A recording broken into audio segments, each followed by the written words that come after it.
in Kentucky, take a look. This is the scene in Louisville where more than 100 water rescues have already taken place. So much rain fell so fast there, apartments were evacuated in low-lying areas and drivers were pulled from their cars, getting submerged on the roads. 6 inches of rain was dumped onto the area overnight. And the amazing news is, even with all those water rescues, there are no reported injuries.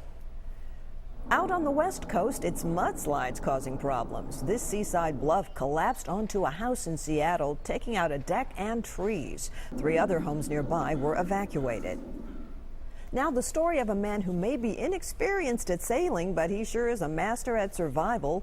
Lewis Jordan is happy to be back on dry land after spending more than 60 days stranded in the Atlantic Ocean. His boat was swept away in a storm and waves sent him more than 200 miles off course. A German container ship spotted the beaten-up vessel off the North Carolina coast yesterday and radioed for the Coast Guard. The man was rescued by helicopter and rushed to a hospital to be checked out.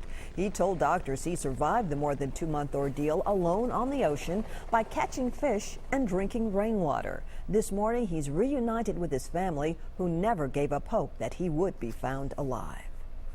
More folks are joining forces to try and stop Nashville's crush of new development from gobbling up any more of Music Row than it already has. A public meeting held last night outlined steps being taken to make sure one of our town's most treasured and valuable areas is preserved.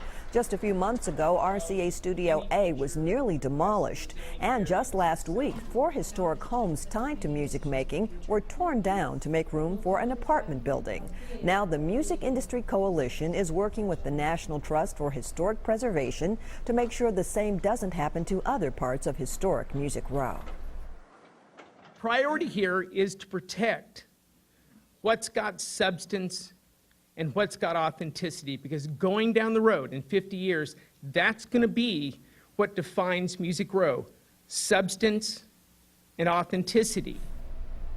The group will put together their findings and present them to city leaders. From there, they'll request that Music Row's entire district gets the proper protection from future development. Over in East Nashville, there are quite a few growing pains as well. It's one of the fastest growing neighborhoods, but now a real estate agent is apologizing for an ad that rubbed some people the wrong way. Earlier this week, Armstrong Real Estate sent out a postcard calling East Nashville more neighbor than hood. Some thought the play on words was a clever way to describe the ongoing transformation, but others were totally offended, considering it a slam and calling the flyer classless. I feel really embarrassed and I feel awful that I have offended so many people in the neighborhood and the community, because that wasn't what we set out to do. Aaron Armstrong says he's personally reaching out to anyone who contacted him and was upset by the ad.